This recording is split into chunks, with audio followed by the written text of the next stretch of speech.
Hi, this is Scott Garibay, and today we're going to talk about Dungeons & Dragons 5th Edition, and we're going to talk about what are the best Dungeons & Dragons 5th Edition settings to run for dogs. Alright, so I'm preparing to run a Dungeons & Dragons 5th Edition campaign for a dog named Waffles. I recently met Waffles, and he's a friend of the family, and basically, I did not know this, but many dogs are YouTube viewers now, and there is a robust amount of content that is made specifically for dogs. I did not know that dogs would be like entertainment viewers and interactors. Waffles does interact with the channels that he consumes, right? And as soon as I realized that there was a robust community of content creators for dogs there was a robust community of YouTube creators who specifically create content for dogs. I was like, who's running Dungeons and Dragons for dogs, right? And the answer is, I don't think anybody right now. And I definitely think I'm going to fill that gap, right? So I'm going to be starting with Waffles, and I need to prepare to run Dungeons and Dragons 5th Edition for Waffles, right? So Waffles is a German Shepherd Corgi. He looks like if you took a log and stuck 4 Milky Ways on the bottom and then just put some felt ears on it, that's what Waffles looks like. He's a great dog. I really like him. So I'm preparing to run Dungeons & Dragons 5th Edition for Waffles, right? And so the first thing I need to do is I need to determine what is the best setting to run for Waffles. Because there are some pitfalls when you run Dungeons & Dragons 5th Edition for dogs. You've got to really think carefully about what setting you want to set it in. So let's start to walk through the Dungeons & Dragons 5th Edition settings. Okay, so first of all, let's take some settings completely off the board right now, all right? I'll tell you, right now, Eberron, all right? Now, first of all, you would compare Eberron to Faerun. Faerun is the default standard background for Dungeons & Dragons 5th Edition. And Faerun aligns with medieval feudalism, okay? Now, dogs are a little less complex when it comes to intelligence and emotional, both intellectual quotient in IQ and EQ. They're less, I think dogs are less complex than humans when it comes to intellectual quotient and emotional quotient, right? So basically, if you choose, are you going to choose Faerun or are you going to choose Eberron, right? Well, Faerun is traditional Lord of the Rings aligned. It's simpler, right? It comes from a simpler time, right? From medieval feudalism. There weren't any cell phones. There wasn't a bunch of technology, right? Eberron is filled with modern technology, right? It's a steampunk setting, right? So if we want to keep this simple for dogs, because they are going to have a little harder time playing Dungeons and Dragons than humans, right? I think we want to keep the setting simple. So I think we're taking Eberron right out, right? Because dogs don't really want to deal with like light rail trains, right? And honestly, frankly, I don't really like the steampunk elements of Eberron. I do like the Warforged construct. I wish the game had, and honestly, I think Eberron was a waste to bring into 5th Edition. I would have much rather have seen a different.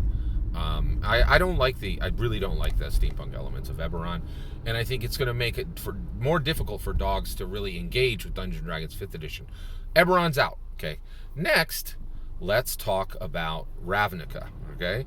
So Ravnica, you got to understand Dungeons & Dragons, and you got to understand MTG. You can nix that, right? So, why add layers of complexity for dogs?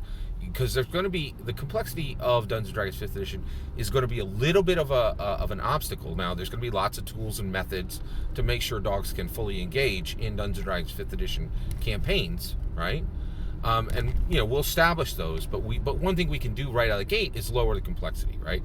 So I'm ready to teach the rules of Dungeons & Dragons 5th Edition to a German Shepherd Corgi, right? But I'm not sure I'm ready to teach Magic the Gathering, right? And frankly, the other thing is, when it comes to character sheets, I can make that interactable, for a German Shepherd Corgi. But Magic cards are expensive, right? And so, I just don't want to have to teach somebody to play Magic the Gathering in order to interact with the setting. So, Ravnica out, right? All right, Theros. Let's talk about Theros. Theros completely out. Do you know why? Leonin. You can't be bringing a cat race into a dog game, into a dog Dungeons & Dragons 5th Edition campaign. It's absolutely unacceptable, right?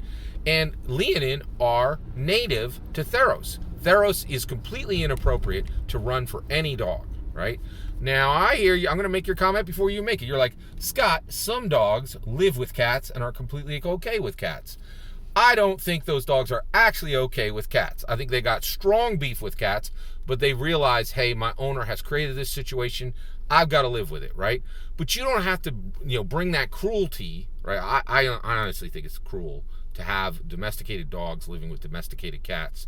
You should keep, if you got a cat and a dog, get 2 separate houses. Keep that.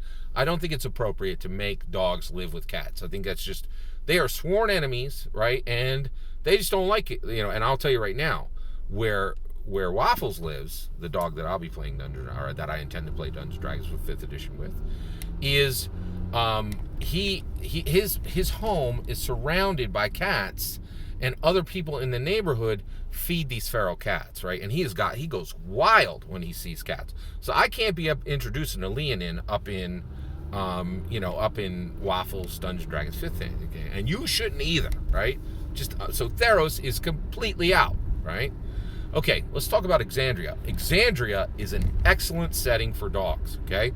Not only do you have the Dwendalian Empire, right? Now, so when we think about Exandria, right, you have the Kryn dynasty, right? And that's where Xhorhas is. Xhorhas is filled with non-Tolkien races, right? Minotaurs and orcs and half-orcs and furbolgs and all kinds of gritty, hard, goblins and kobolds, right? These are the kind of rough and tumble peeps that a dog is really going to respond to, right?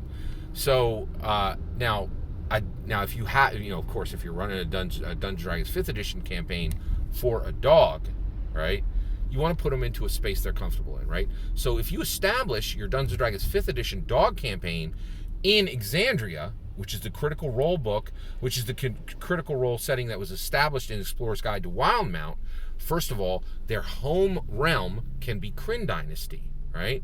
And now, of course, if you're in Exandria, you could put them into the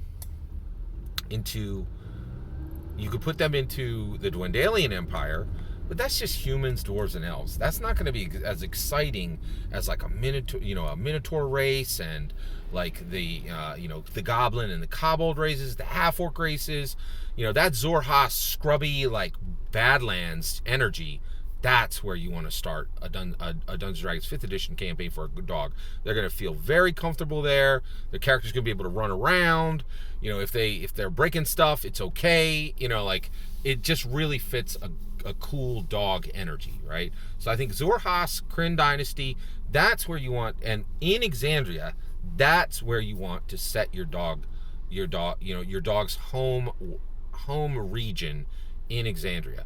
Now, I hear you're like, well, what about the Conclave, the Concord Conclave, the Menagerie Coast, right? The merchants, right? Yeah, I hear you. And that's got some pirate energy, right? But I don't think most dogs are really comfortable on boats, right? And the merchants have a lot of ports, and there's a lot of seafaring that goes on in those. And I think your dog players, and certainly Waffles, is going to be a lot more comfortable on a grounded, land-based nation, right? Not somebody who's, doing a lot of sea travel, right? Dogs can swim, but not that great, and I think generally dogs are more, they love to run through a river, but you don't want to be putting a dog on a boat for long periods of time, right? Now I hear you're like, wait a second, Scott, you really skipped over Faerun. Well, why wouldn't we use the just traditional setting of Faerun for our dog-based 5th edition campaigns, right? It's a good question. Here's why. Tabaxi, right? The Tabaxi race, the cat race, is all up in Faerun, right? That's not appropriate, right? That's where you really need to be paying attention.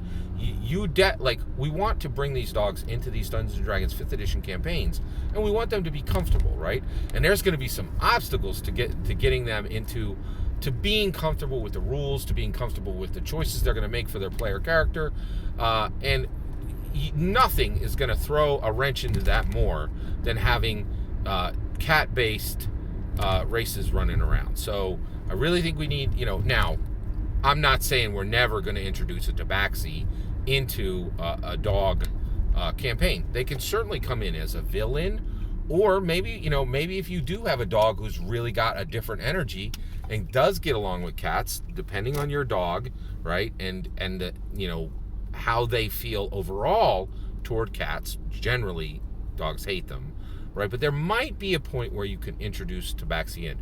But what we want to do is we want to disconnect introducing the dog to the 5th edition campaign, right, to them being introduced to tabaxi, right? Like, we don't want them to be like, oh, this Dungeons & Dragons 5th edition campaign is not great because it's filled with tabaxi, or even had one tabaxi, right?